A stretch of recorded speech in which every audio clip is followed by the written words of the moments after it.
सादिक साहब, हदीस के मुताबिक सहाबा को भी जो है कंट्रोल नहीं हो रहा था, वो भी अपनी जिस्म की भूख को पूरी करना चाहते थे। तो बल्कि सहाबा ये कहते हैं कि हम अपने आप को खस्सी बना लेते, ठीक है, लेकिन रसूलुल्लाह कहते हैं कि नहीं, आपको खस्सी बनने की जरूरत नहीं है, ठीक है, कास्ट्रेट करने की जरूरत नहीं है, आप जाके टेम्पररी मैरिज करिए, उसमें आप एक कपड़ा भी दे दोगे, by giving her even a garment, एक कपड़ा भी दे दोगे, वो काफी है। तो अब देखिए इधर कि यहाँ पे जो पहला हमारा कंपैरिजन था कि एक इंसान प्रोस्टिट्यूट के पास अपनी जिस्म की भूख मिटाने जाता है, यहाँ पे भी सहाबा को जिस्म की भूख पूरी करनी थी, एंड इट्स नेचुरल, मतलब किसी को वो it's a physical need, desire हो सकती है, तो लेकिन मकसद एक ही है, ठीक है। प्रोस्टिट्यूशन में क्या होता है कि आप प्रोस्टिट्यूट को एक just to add one point, basically मुता का लफ्जी मतलब भी प्लेजर है, जैसा कि आपको पता है। जी, एग्जैक्टली। और दूसरा, आप प्रोस्टिट्यूट के पास अब जब जाते हो तो उसको पे करते हो आप, ठीक है, और यहाँ पे मुता जो करवाना है तो यहाँ भी आप उसको एक कोई कपड़ा दे रहे हो या रकम दे रहे हो, यहाँ भी सेम है। जो प्रोस्टिट्यूशन होता है उसमें भी एक फिक्स टर्म होता है, आप उसको 1 घंटे के लिए, 2 घंटे के लिए, 3 घंटे के लिए, पूरी रात के लिए, 2-3 दिन के लिए आप उसको हायर कर सकते हो। यहाँ पे भी फिक्स टर्म है, क्योंकि जो नॉर्मल मैरिज होती है उसमें फिक्स टर्म नहीं होता है, वो आप जिंदगी भर के लिए करते हो। हाँ, अगर आगे जाके आपका नहीं जम रहा है, कुछ प्रॉब्लम है, तब जाके आपके पास फिर डिवोर्स का ऑप्शन होता है, बट शादी से पहले ये तय नहीं होता है कि मैं बस 1-2 साल के लिए आपके साथ रहूंगा। तो प्रोस्टिट्यूशन में भी जो वक्त है वो मुतय्यन होता है, और मुता में भी जो है वो 3 दिन या 3 घंटा पकड़ ले, जो भी हदीस के हिसाब से है, तो यहाँ भी फिक्स टर्म है। इसलिए हम इसको कह रहे हैं कि ये एक लीगल प्रोस्टिट्यूशन जैसा है मुता। सादिक भाई, अपनी बात रखिए आप।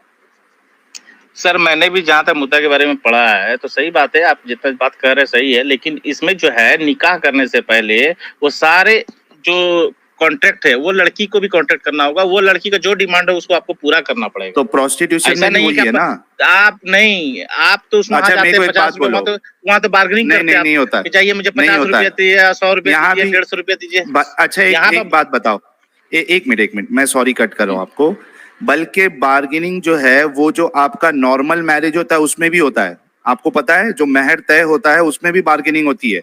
लड़की वाले बोलेंगे हमको 1 लाख महर चाहिए, लड़के वाले बोलेंगे कि नहीं भाई, हम इतना नहीं दे सकते, हम आपको जो है ना 50,000 देंगे, 75,000 देंगे, 786 रुपया देंगे, 2,000 देंगे, वहां भी बार्गेनिंग होती है। लेकिन एक सर्टिफाइड रकम तक तो पहुंचता है ना इसमें। जैसे मेरी शादी हुई है तो मैंने 5 असरफी तय किया, 5 असरफी के लगभग हमको लगता है कि एक असरफी 10 ग्राम का होता है या 20 ग्राम का होता है, उस हिसाब से जो है मुझे उनको पे करना है, सही है, अपनी वाइफ को। तो वहां पर भी जो है ये पे करना है, होता है आपका जो मोहरदैन होता है, मोहरदैन की रकम पे करनी पड़ती है उनको, कि उनकी जो है प्रॉपर्टी होगी, उनकी उनकी सेफ्टी के लिए। अब सुनिए, एक सेकंड अरे सर सुनिए ना सर, अभी हम आपसे डिस्कस करेंगे, पहले साहिल बात तो कर ले। सेम सादिक भाई, सेम साहिल साहब ऐसा नहीं करिए, फिर आप तो ऐसा बिना एडम के आप बेकार हो गए सर। नहीं, सुनो सादिक भाई, 1 मिनट एडम, देखो सादिक भाई, अगर टॉपिक से हट के अगर बात करेगा ना एडम, आप टोको, मैं उसको रोक दूंगा। अगर मैं भी टॉपिक से हट के बात करूंगा तो आप मुझे बोलो कि आप टॉपिक से बाहर हट रहे हैं और मुझे टोक देना। उसी तरीके से आप भी अगर टॉपिक्स के हट के बात करेंगे तो मैं आपको टॉपिक पर लेके आऊंगा। तो चाहे मैं बोलूं या एडम बोलो, एतराज का जवाब आपको देना ही है, ठीक है? चलिए दीजिए, बोलिए। यस एडम जी। अच्छा जी सर, जो मेरी बात कंप्लीट नहीं हुई है, लेकिन आप ये एक बड़ा भूल जाता हूँ सर, कोई बात नहीं, एक बहुत इंपॉर्टेंट पॉइंट। सही बात है, पहले मेरी बात कंप्लीट होने देते, उसके बाद आप बीच में जो भी सवाल करते हैं उसके बाद हम उसको जवाब देते हैं। सही बात है ना? तब मैं कहाँ पर था, मैं दैन मोहर देना जरूरी है। उसके बावजूद भी इसमें जो है नॉर्मल शादी में जो है आप दैन मोहर तो आप करते हैं, लेकिन अगर कॉन्ट्रैक्ट मैरिज जो लड़की का डिमांड होगा आपको पूरा करना है, उसमें आप ये नहीं कर सकते आप, जहां तक मैंने पढ़ा है। अब हो सकता है आप बड़े स्कॉलर हो, आपके सामने हदीस है, इसमें लिखा है by giving her even a garment किसको बोलते हैं मालूम है आपको? कपड़े को बोलते हैं। हाँ, तो यहाँ पे रसूलुल्लाह कह रहे हैं उस जमाने में ज्यादा कीमती कपड़ा ही होगा। हो सकता यार है, ये मैं तो नहीं भी अपना स्पेकुलेशन है ना आपके। अगर कीमती कपड़ा होता मतलब वहां के लोग क्या नंगे घूम रहे थे? हो सकता इधर है कि अभी भी कीमती तो वर्ड की धोती गमछा में तो अभी भी लोग घूम रहे हैं, ऐसा तो तो नहीं ये ना हो नहीं सकता कहा सर। है ना भाई, ये नहीं कहा ना कीमती गारमेंट, ये तो नहीं कहा है सोने का गारमेंट, ये तो नहीं कहा है हीरो का गारमेंट, सिर्फ ये बात तो गारमेंट नहीं का है बोले ना। सर। आप बोलिएगा आप बोलेंगे खाना खा लीजिए, आप बोलिएगा हमको ये तो नहीं बोला गया उसमें कि भाई मुर्गा खाना हाँ है तो कि हाँ अच्छा साहिल भाई, यहाँ चिकन पे खाना, मटन खाना, ये सब नहीं ना रुक बोलेंगे जाए, आप। अभी कोई बड़ा कपड़ा मजेदार कपड़ा चीज है। हो रही है यहाँ पे, रुक जाए। आप हाँ बेसिक रुक। चीज भूल गए हैं जो इन्होंने बोली है। असल में मैंने इसीलिए बस सवाल किया था, बहुत जरूरी सवाल है, क्योंकि कुरान लफ्ज महर यूज नहीं करता, कुरान लफ्ज उजरत का यूज करता है, ठीक है। और एग्जैक्टली। इन्होंने बीच में एक बड़ी जबरदस्त गेम डाल दी, उसकी हिफाजत के लिए नहीं, उसकी किस चीज के लिए, मैं दोबारा इनसे पूछता हूं। आपने जो उसको पैसे दिए हैं, जिसको कुरान लफ्ज उजरत से यूज कर रहा है, उजरत कहते हैं किसी के किसी एक्ट की, किसी खिदमत की, किसी सर्विस के अगेंस्ट पैसे देना, उजरत, सर्विस चार्ज। Service charge. उजरत हमेशा दी जाती है किसी शख्स को उसकी सर्विसेज के अगेंस्ट। कुरान लफ्ज उजरत यूज कर रहा है। मैं इनसे दोबारा पूछता हूं, जो इन्होंने जनाब सुनिए, सपोजिटली स्कॉलर वाली बात मत, यार नॉर्मल मुझे बात सेंटेंस करिए। पूरा करने दो यार प्लीज। आपको मैंने इसीलिए मौका दे दिया था कि आप अपनी बात पूरी कर लें। अब आप मुझे बताइए कि वो जो आपने लफ्ज महर यूज कर लिया, वो आप औरत को क्यों दे रहे हैं? दोबारा से मेरा सवाल वहीं पे आता है। उससे आपको ये जो मुता मैरिज है वो समझ आ जाएगी। प्लीज माइक आपका। जनाब सुन लीजिए, मैं नॉर्मल बात करता हूँ, क्योंकि उतना मैंने कॉम्प्लिकेटेड जो आप बात कर रहे हैं, सुनिए। तो ये होमवर्क हम लोग को लेके जो जाइए। नहीं, देखिए होमवर्क तो हम लेकर जाएंगे, लेकिन एक बात सुनिए, मेरी बात तो सुनिए। अब सुनिए, मेरी बात ये थी कि जो हम महर देते हैं, हमारी शादी जो होती है, मुसलमानों की शादी, ये कॉन्ट्रैक्ट मैरिज होती है, ये भी कॉन्ट्रैक्ट ही मैरिज है, कोई ये नहीं है।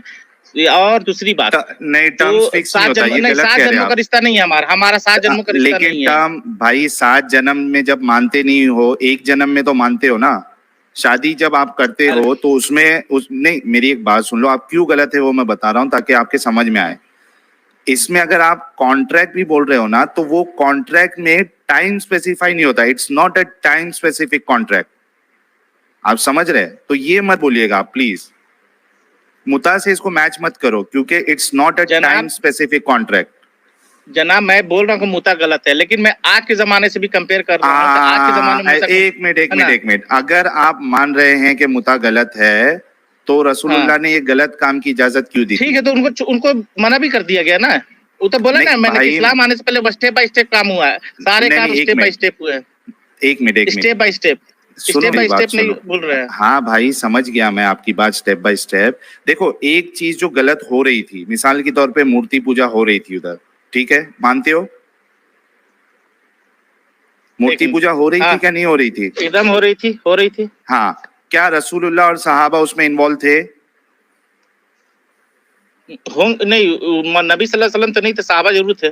एग्जैक्टली यानी अगरचे कोई सोसाइटी में बड़ी इंपॉर्टेंट बात कर दी इन्होंने, कौन से वाले सहाबा? किसी मेजर सहाबा का नाम ले सकते हैं, सहाबी का नाम?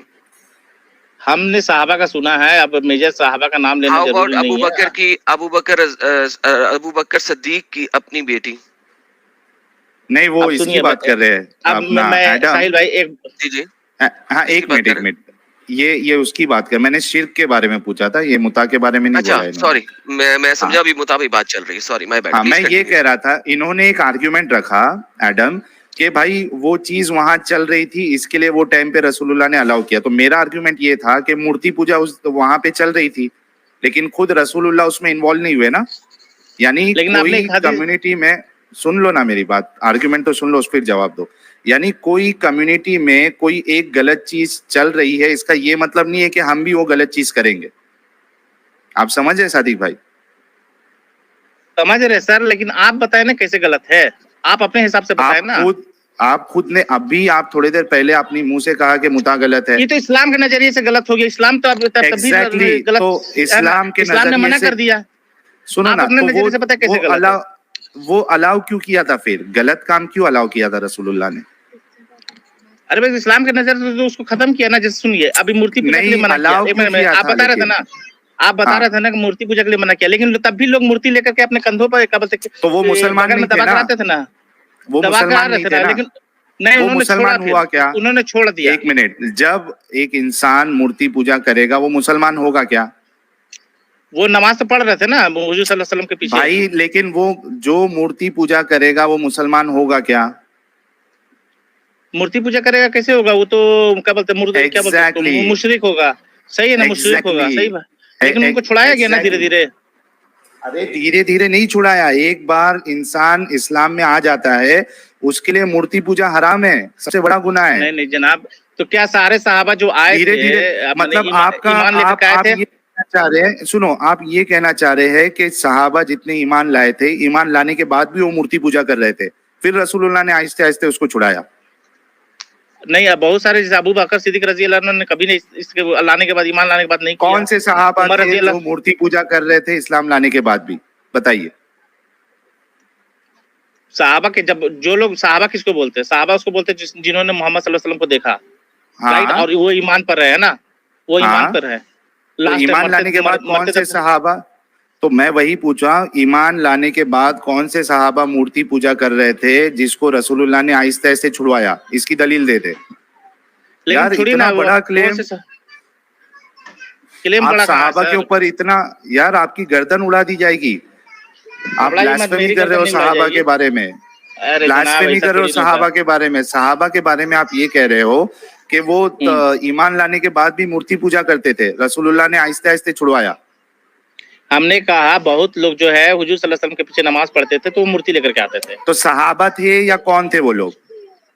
अब सहाबा देखिए, थे, कौन थे? नाम तो मुझे याद नहीं, ठीक है कलम नाम लेते हैं, लेकिन बात पोजीशन क्या था उनका? सहाबा थे या कौन थे वो?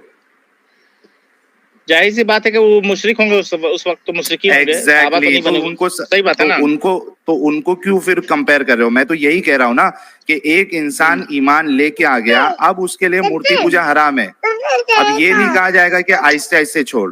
तो मेरा आर्गुमेंट फिर से सही हुआ, आपका आर्गुमेंट जो है गलत साबित हुआ। सुनिए, दूसरी बात मेरी ये है, पहली बात जो मैंने मुता की बात में कि वही हुजूर सल्लल्लाहु अलैहि वसल्लम ने मना भी किया मुता के बारे में, वही उन्होंने भाई मना पे सवाल नहीं है, मेरा सवाल ये है कि अलाउ क्यों किया है गलत काम को? गलत कैसे? उस टाइम गलत नहीं था। आपने कहा ना गलत है, आपने कहा इस्लाम की नजर में गलत है। जब हुजूर सल्लल्लाहु अलैहि वसल्लम ने मना कर दिया तब गलत हो गया। जो चीज उन्होंने मना कर दिया गलत हो गया। उससे पहले गलत नहीं था? उससे पहले शराब को अलाउड किया था कि नहीं किया था? मेरे भाई मैं पूछ रहा हूँ, हाँ शराब अलाउ नहीं किया था। दूसरा सादिक भाई, शराब अलाउड था ना। एक मिनट सादिक भाई, मुझे सिर्फ इतना बताओ, क्या आपके नजदीक मना करने से पहले मुता अमल सही है? देखिए, हम पूछना चाहते हैं कि आज के जमाने में जो आप बोल रहे हैं, आप अपने हिसाब से बताइए, अपने तरीके से बताइए गलत कैसे है। आप बताइए ना कि जिस जमाने में भाई आप गलत मान रहे हो, आप कैसे गलत? मुझे इस्लाम मान रहा है ना गलत, ये इस्लाम मान रहा है गलत, आप कैसे गलत मान रहे हो? सवाल यही है कि जो चीज, मेरे भाई सवाल यही है कि जो चीज को आप खुद गलत मान रहे हो, रसूलुल्लाह ने उसको क्यों अलाउ किया? तो हम जो गलत मान रहे, जो वही तो बोला, जिस इस्लाम ने मना किया, जिस इस्लाम ने स्टार्ट किया उसी इस्लाम ने मना किया। तो गलत चीज स्टार्ट क्यों की? कैसे आपके लिए, मेरे लिए गलत है, आपके लिए कैसे गलत है? वो जो चीज आपके लिए गलत है वो रसूलुल्लाह ने क्यों अलाउ की? इसका जवाब क्यों नहीं दे रहे आप?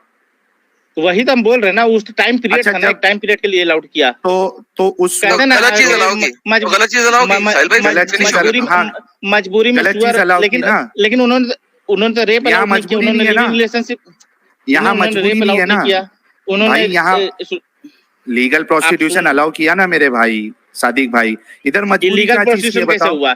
शादी को आप, निकाह को आप गलत बता रहे हैं। निकाह नहीं है ना इधर निकाह जो आप टाइम पीरियड निकाह है ना, टाइम पीरियड निकाह है ना जी। कौन सा निकाह है टाइम पीरियड? आप जो शादी करते हो रिलेशनशिप को सही बता रहे हैं और टाइम पीरियड गलत बता रहे हैं। Give me 2 minutes please. Sir देखें, लिविंग रिलेशनशिप क्या होता है, जरा आप पहले वो डिफाइन कर दें। मैं आपको बता देता हूँ, एक लड़का और एक लड़की अपने मर्जी से एक साथ रहते हैं, उसको अपना ना बाप की फिक्र होती है, ना माँ की फिक्र होती है, ना भाई की फिक्र होती है, ना खानदान वालों की फिक्र होती है। बस वो पूरे दुनिया के सामने एक आजाद जिंदगी जीते हैं और खूब अय्यासी करते हैं। मतलब अय्यासी का मतलब वही जो आप सेक्सुअल रिलेशनशिप बनाते हैं, सब कुछ करते हैं। जैसे एक पति पत्नी, यानी कि बच्चे भी पैदा करते हैं। बेहतरीन, जैसे कि एक पति पत्नी रहता है, ओके, अब प्लीज जरा गौर से सुनिएगा। Living relationship is actually marriage, अगर आप किसी आसमानी किताब के ऊपर यकीन नहीं रखते। क्यों? अंडरस्टैंड कीजिए जो मैं कहने लगा हूं आपको। एक बंदा और एक बंदी वो आपस में डिसाइड करते हैं कि हमने आज से इकट्ठे रहना है, और वो इकट्ठे रहना शुरू कर देते हैं, और वो आपस में एक दूसरे को एक्सेप्टेंस देते हैं कि तू मेरा पार्टनर है और मैं तेरा पार्टनर हूं। अब आप इसको लिविंग रिलेशनशिप कह रहे हैं। इस्लामिक शरह में इस सारी चीज को अगर मैं ट्रांसलेट करूं तो दो लोग एक दूसरे के साथ एग्री करते हैं, इजाबो कबूल करते हैं और कहते हैं कि हम एक दूसरे के साथ इकट्ठे रहेंगे। कबूल है, कबूल है, कबूल है। दूसरा कहता है कबूल है, कबूल है, कबूल है। देखिए सिर्फ और सिर्फ रुके चिल्लाए मत चिल्ला करके आप दबाव यार, डू नॉट ओवरराइड। एक मिनट सादिक भाई, चिल्ला नहीं रहे, वो आपको रुकने के लिए कह रहे, थोड़ा रुक जाओ। वो क्या पॉइंट रखना चाह रहे सुन लो ना, हम आपको मौका दे रहे हैं ना पूरा। हाँ, आपने उसको टर्म दे दिया निकाह का, इस्लामिक शरा ने। आपकी सेक्युलर लोगों ने उसको टर्म दे दिया लिविंग रिलेशनशिप का। दोनों में डिफरेंस क्या है अब आप डिफाइन कर दें, फिर देखते हैं। दोनों में बहुत ज्यादा डिफरेंस है जनाब, प्लीज डिफाइन करें। ये इसको कहते, इससे पैदा हुआ बच्चे को हर समाज बास्टर्ड कहता है। आप कहते पता है ना? नहीं, आप कहते हैं। हाँ, मैं कहता हूँ बास्टर्ड जी। ओके, मैं कहता हूँ, कोर्ट भी कहता था, let me answer you that, court भी कहता था, कोर्ट का ये rule sir, let me answer you that. Okay, आपने कहा कि कहता है।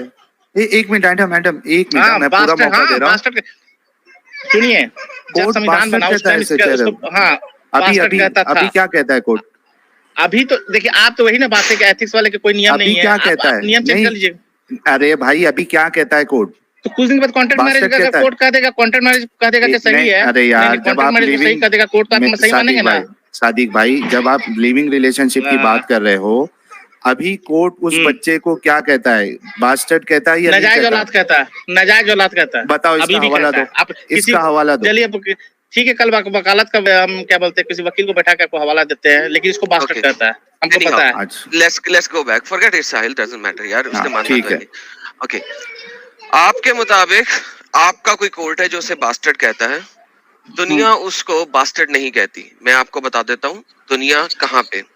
पूरा यूरोपियन कंट्रीज में, कनाडा में, ऑस्ट्रेलिया में, अमेरिका में, अगर आपने लीगल पार्टनरशिप एक्सेप्टेंस कर ली है तो उस लीगल पार्टनरशिप से पैदा होने वाला बच्चा बास्टर्ड नहीं कहलाता, बिकॉज वो लीगलाइज्ड पार्टनरशिप है।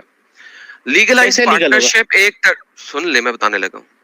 लीगल पार्टनरशिप एक टर्म है जो कि लिविंग रिलेशनशिप के अगेंस्ट निकाली गई है कि आप अपने आप को लीगल लिविंग पार्टनर कहलवा सकते हैं by going to a court. आप टर्म मैरिज यूज इसलिए नहीं कर रहे क्योंकि आप किसी दीन से, मजहब से एसोसिएटेड नहीं कहलवाते अपने आप को, लिहाजा आप वर्ड पार्टनर यूज करते हैं। लीगल पार्टनरशिप के अंदर आपके टैक्स के लॉज और सारा कुछ भी डिफरेंट हो जाते हैं तमाम यूरोपियन कंट्रीज के अंदर, ऑस्ट्रेलिया के अंदर, कनाडा के अंदर, अमेरिका वगैरह के अंदर। इंडिया अभी भी अगर इसको लिविंग रिलेशनशिप और पार्टनरशिप को नहीं मान रहा तो वो अभी भी शायद पीछे है काफी, और मेरे भी शायद वो आप जैसे हद धर्म लोग के हैं, जो कि कट्टर किस्म के लोग हैं, उनकी वजह से अभी तक नहीं मान रहा। Now coming back to the same point, ये जो है ये एक ऐसा पार्टनरशिप है जो कि उतनी देर तक चलेगा जितनी देर तक वो दोनों एक दूसरे के साथ रहना चाह रहे हैं। एंड डिफाइन नहीं किया गया। Same in the case of Islamic निकाह, एंड डिफाइन नहीं किया गया। जब तक आप दोनों रहना चाहते हैं रहेंगे। लड़ाई शड़ाई हुई, आपने तलाक तलाक तलाक का बाय बाय टाटा, चाहे इकट्ठा कह दिया, चाहे आपने 3 महीनों में कह दिया, चाहे 3 हफ्तों में कह दिया, इस चीज में आपके उलमा का इख्तलाफ है, डज नॉट मैटर, मैं इख्तलाफ में नहीं जा रहा। सेम इज द केस, वो पार्टनर्स हैं, मियां बीवी की तरह रह रहे हैं, एक घर के अंदर रह रहे हैं, एक्स अमाउंट ऑफ टाइम तक रहेंगे, शायद मरते दम तक रहे, शायद सेपरेशन कर लें, does not matter, it is the same as निकाह इन इस्लामिक शरा। फर्क आपने मुझे अभी तक नहीं बताया। दुनिया उसके बच्चों को क्या कहेगी, ये दुनिया का देखना है। आप मेरे अगर भाई- मुसलमान होने की वजह से उसको बास्टर्ड कहेंगे उसके बच्चे को, तो आप हमें भी कुत्ता कहते हैं, आप हमें भी जानवर कहते हैं, क्योंकि आपका कुरान कहता है। लिहाजा उससे मुझे परवाह नहीं कि आप क्या कहते हैं। मुझे डिफरेंस दिखाएं इस लिविंग पार्टनरशिप रिलेशनशिप में वर्सेस निकाह में। जनाब आप कौन सा लॉ बता रहे, थोड़ा लॉ का नाम बताएंगे कि इसमें इसने कोई law लीगल का नाम किया, लॉ नहीं का है। नाम? इसमें हैं? कोई लॉ का नाम नहीं। आप जो बोल रहे, आप ही की बात से मैं काटता हूँ, आप ही को मैं बता रहा हूँ। जब वो कोर्ट में गए, जज के सामने गए, वहाँ जज के साथ साथ 2 लोग और रहते, एक जज नहीं रहता, वहां पर जाके सकारते हैं कि हाँ ये मेरा पार्टनर है। भले आप वहां पे कोर्ट में आप उसको, वहां के यूरोप वाले उसको लिविंग रिलेशनशिप मान रहे हैं, अगर वो कोर्ट के सामने 4 लोगों के सामने सकार रहा कि ये मेरा पार्टनर है, मैं इसके साथ रहना चाहती हूँ, मैं इसके साथ रहना चाहता हूँ, तो फिर वो तो खुद ब खुद नहीं शादी हो गया ना, खुद ब खुद मैरिज। आप लिखे चाहे ना लिखे मैरिज, आप निकाह लिखे चाहे ना लिखे मैरिज, क्या बोलते, तब भी तो शादी हो गई ना। तो इस्लामिक लिविंग तरीके से। रिलेशन में वही होता है ना भाई, वही तो आप बोल रहे हो। जनाब, सही है ना? वही तो हम भी कह आप रहे हैं ना, बोल ना। लिविंग रिलेशनशिप में जा- वही होता है, दोनों ना जन ना ना इंडिया में, इंडिया में जहां तक मैं देख रहा हूँ, नहीं इंडिया में जहां तक मैं देख रहा हूँ, ये अपने माँ बाप से बगावत करके सब कुछ रह करके वो लिविंग रिलेशनशिप कितना दिन, मुश्किल से मुश्किल 15 दिन, 20 दिन, 1 महीना, साल भर रहते हैं, और ये लोग अपने से डिस्कस भी कर लेते हैं कि भाई हमें, और उसके बाद एक आदमी लिविंग रिलेशनशिप रहने के बावजूद भी, मेरी जुबान थोड़ा सा टेढ़ा रहता है इसलिए उस पर आप मजाक ना उड़ाए, क्योंकि बहुत लोग मजाक उड़ा चुके हैं। तो एक आदमी 4 लोगों से संबंध बनाता है एक लिविंग नहीं, रिलेशनशिप रहने दैट के इज नॉट बावजूद। Living relationship, that is stupidity. Now अब आप लिविंग रिलेशनशिप से बाहर निकल गए। Term living relationship is this, जो मैंने आपको डिफाइन की है। अगर आपको कैनेडियन लॉ चाहिए, मेरे सामने मौजूद है, मैं आपको स्क्रीन शेयर करके दिखा देता हूँ, लेकिन इसमें मसला कोई नहीं है। आपको थोड़ी मसला सी क्या है? खुद क्या अकल ये रखनी इस्लामिक चाहिए तरीके और से नहीं ताकत कर रहा? देखनी चाहिए। एडम, देखिए हमने इस्लाम में इनको क्या है, 2 सुनो आदमी सुनो, का गवाह होना चाहिए, 2 आदमी का गवाह होना चाहिए, निकाह हो जाएगी। आप नहीं, 2 आदमी का वहाँ गवाह मौजूद है? सादिक सर भाई, वहाँ पे 4 से ज्यादा का गवाह मौजूद है, प्लीज। सादिक भाई, असल में हमने आपको काफी टाइम दे दिया है। जो असल मुद्दा था, आप ये यहाँ पे मान रहे हैं कि मुता जो है वो आपकी नजर में गलत है। सवाल हमने जब पूछा कि अगर गलत है तो नहीं रसूलुल्लाह ने गलत क्यों है, अलग, लेकिन ये सुन लो प्रोस्टिट्यूशन नहीं है, यार। जिसम नहीं है।